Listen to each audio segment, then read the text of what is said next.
elevated to the 7th level through the Martial Saint's secret techniques, and couldn't really be called grandmasters. Their terror lay in the battle formation the Jidao Martial Saint had personally crafted for them. It was said that it only takes 24 shadows to potentially take down an 8th level great grandmaster. With this troubling thought, Hua Yu pressed on her headset, hastily dialed her communicator, then drew her sword from her back and charged. In an instant she cut down one of the shadows, causing the two in front to suddenly stop. What followed was more of them appeared from all directions. She quickly counted. There were 12 in total, including the one she just killed. The call finally connected, and the person on the other end was surprised to hear that Jidao had sent not only Zhuang Kui, but also 12 shadows. Watching Zhuang Kui's car driving away, Hua Yu knew she could not afford to waste any more time. In the next scene, a black car pulled up at the Lu family's front gate. Zhuang Kui stepped out, a cold, murderous aura enveloping him as he flashed a cruel smile. Hua Yu arrived just in time, clutching her abdomen, not sure if she was wounded. She wasn't able to get rid of all of the shadows, but was relieved she had made it on time. However, her eyes widened at the sight of something, and she gulped hard, muttering, "Oh no, this is bad." On the other end of the line, the person becomes anxious and asks her what is wrong. In a stern tone, Hua Yu tells the person word by word that Zhuang Kui has reached the 8th level. Today's evening was quieter than usual, and under the glow of street lamps, his grandmaster aura was almost palpable. He gazed at the Lu family's gate, not in a hurry to enter. Feeling the cool evening air whisk across his face, he felt a deep sense of joy, perhaps talking to himself, reminiscing about his 20 years following the Jidao Martial Saint. Being one of the 28 stars, he had been stuck at the peak of the 7th level for so long. Gently rolling up his sleeves, he raised his hands excitedly. He had waited many years for this moment, and now it had finally arrived. He clasped his hands together, and within him, his blood energy converged, almost as if it formed an invisible bridge connecting him to the heavens and the earth. With every breath,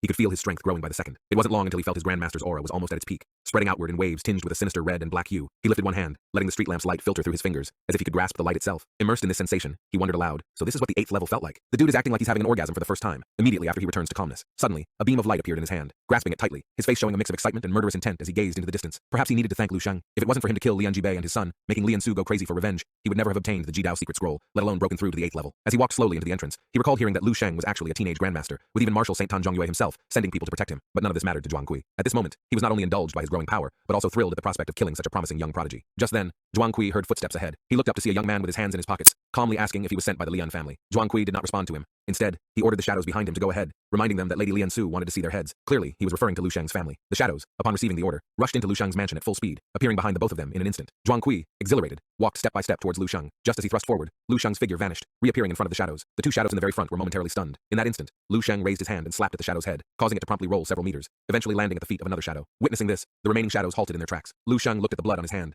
disappointed at how weak these supposed grandmasters were. Apart from their strong blood energy level, their grandmaster aura was as fragile as paper to him. In his eyes, they were nothing but pure garbage. Zhuang Kui snapped his fingers, laughing as he approached Lu Sheng. Lu Sheng's speed truly surprised him. He even remarked that under different circumstances, he would have liked to get to know him better, perhaps even become friends. Without hesitation, Lu Sheng tells him there is no chance of that ever happening. Reaching behind his neck, he stared at Zhuang Kui as if looking at a dead man. Suddenly a powerful aura emanating from him, followed up by him saying he never makes friends with a corpse. Hearing this, Zhuang Kui smirked. Taking a step forward, his powerful aura shattered the stone bricks beneath him. He disdainfully looked at Lu Sheng, mocking him for being a mere novice grandmaster, and yet daring to speak so arrogantly. Zhuang Kui drove his weapon into the ground, releasing an even stronger aura. A circle formed beneath his feet, and in a low, resonant voice, he said aloud that he was an 8th level great grandmaster. With each word, his aura expanded further, breaking nearby trees and uprooting street lamps. His blood energy surged, as he couldn't wait to show Lu Sheng what it truly meant to be an 8th level. However, Lu Sheng was as composed as ever. The surroundings went silent as all they heard was Lu Sheng began counting, starting at 1. With that, a purple light flashed in his eyes, as a wheel inside his body began to spin, landing at the martial god state. The shadows around him suddenly found their bodies immobilized, and from Lu Sheng, a blinding light radiated outwards. It was so bright that it forced the shadows to close their eyes. Then came the second number, 2. The shadows' bodies began to expand, and in an instant, their body exploded simultaneously. Blood, limbs, and shattered remains hovered momentarily in the air before falling to the ground. Zhuang Kui, drenched in cold sweat,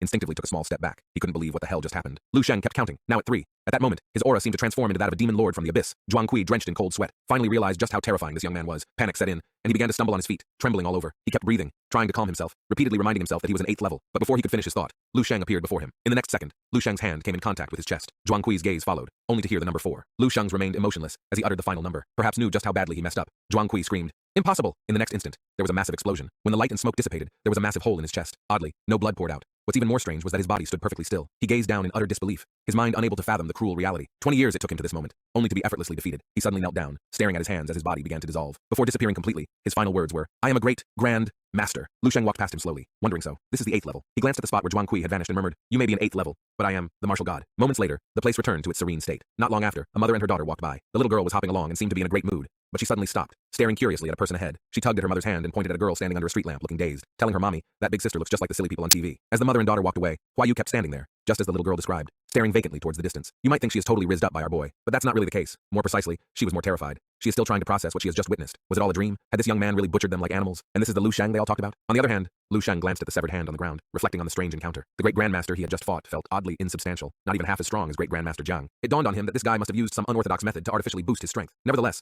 Lu Sheng gained a deeper understanding of his own power. Although he had never faced the very top 8th level, he felt confident in his ability to crush ordinary 8th level. Since the attack just now wasn't even his full strength, it was more of an experiment, an attempt to infuse his psychic power into a strike while in his martial god state. The resulting power had surprised him. What would happen if he combined it with other techniques? His gaze swept across the street and settled on a girl standing under a street lamp, who had been there for a while. Lu Sheng realized she must have been watching the entire time, likely intending to help. Although the enemies were dealt with, she could help him out in some way. Meanwhile, Hua Yu continued to stand there, completely stunned, just like turning on an old 20-year-old Windows XP system. It took her a while to wake up. She wasn't sure how much time had passed when the urgent voice in her headset broke her reverie, asking repeatedly what was going on. Hurriedly, she responded. Upon receiving her reply, the person on the other end sighed in relief, and then asked if she had reached Lu Sheng's house and how things were. Hua Yu hesitated for a moment, then described the situation in one word: disastrous. The person on the other end was silent for a moment before sighing and consoling her, saying it couldn't be helped since the opponent was an 8th level. They then instructed Hua Yu to help bury Lu Sheng and his family. It was clear that whoever is on the other side had misunderstood. She didn't know how to explain the scene before her. The bodies on the ground, none of them were in completely one piece, and that was barely recognizable as human and Zhuang Kui, who hadn't even left a corpse behind. She told the person that she meant it was disastrous for Ji Dao, recounting how Lu Sheng had butchered them all in just 4 breaths. The person on the other end fell silent. Suddenly, Hua Yu looked up. Her eyes widened. It seemed Lu Sheng was looking at her and trying to say something. She carefully read Lu Sheng's lips, then followed his finger to where he was pointing. It seemed he was asking her to take care of the area and then help clean up the mess. At the 7th Divine Martial University, Zhao hung up the phone, barely able to believe what he had just heard. Meanwhile, Tan Martial Saint was gazing out the window, having overheard the conversation between Hua Yu and Zhao. His eyes looked distant, as if he were in deep contemplation. Stroking his beard with a hint of a smile, he remarked, Lu Sheng,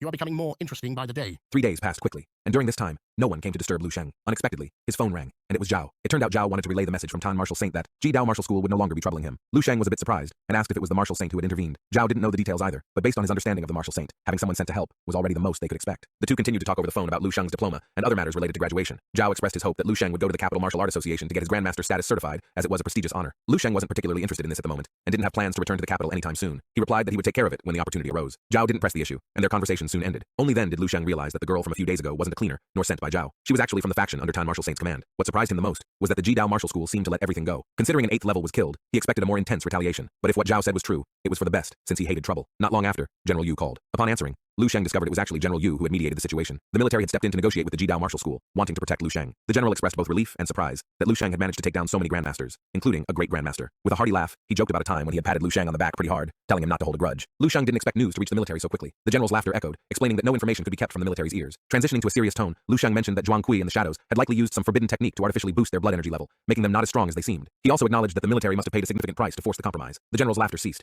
his expression turning somber. After a brief silence, he assured Lu Sheng that although they had made some concessions, it wasn't as much as he might think, and there was no need for Lu Sheng to feel any burden on his back. He then revealed that their nation had a total of 3 martial saints, but none were from the military. Lu Sheng understood what the general was trying to say. The implication was pretty clear. The military was in desperate need of a martial saint to bolster its ranks. Lu Sheng, in a rare moment of levity, joked, telling the general to rest assured, telling him when he becomes a martial saint, he will make sure to promote him. The general on the other end of the line choked and coughed violently, not expecting this from Lu Sheng. They exchanged a few more words before ending the call. Lu Sheng smiled. He had prepared for the worst, but the outcome had been unexpectedly favorable. It seems like he was truly accepted by the military. This was great since he had already decided to head to the front lines. The words of an old poem echoed in his mind. Perhaps fighting on the front lines was, to him, the epitome of a man's romance. Then, Lu Sheng remembered a scroll that had fallen from Zhuang Kui a few days ago. At the time, he hadn't paid it much attention, and had hurried home for dinner, tossing it aside. Now he picked it up and read the first line before throwing it into the trash. These types of techniques in the dream realm were countless times stronger than anything on that scroll. He then began to meditate, closing his eyes and entering the dream realm. Since returning home, his mind had been constantly tense, and it had been a while since he last visited this place. Standing at the intersection of several streets, he took in the familiar, dilapidated buildings. Even the sight of the wandering zombies felt oddly comforting. He waved at them, jokingly telling them there wouldn't be fighting, and they could all rest for the day. Whether they could understand him or not, he quickly sprinted away. From the look of it, it seems that at least one of the zombies certainly looks happy. Just look at his bright smile. Even zombies still enjoy an occasional day off. He then entered a building and summoned Yi once more, asking her to check his personal profile. This time, he noticed significant changes. The photo showed an older version of himself with a scar over one eye. This time, he had lived for a full 360 years,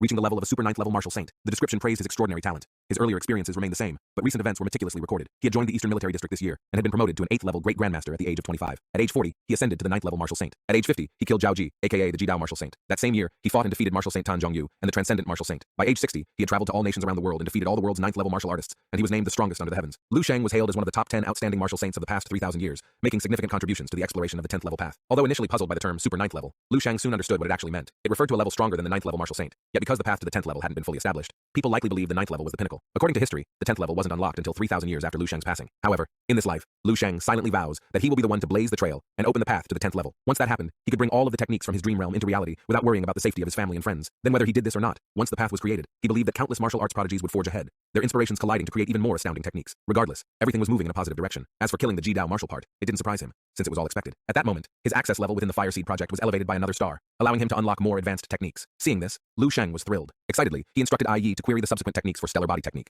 natural breathing technique, and crystal meditation technique. Well, it seems our boy forgot to check the list of wives today. Let's not forget to remind him next time anyway. This brings us to the end of today's video. Thank you all for watching, and once again,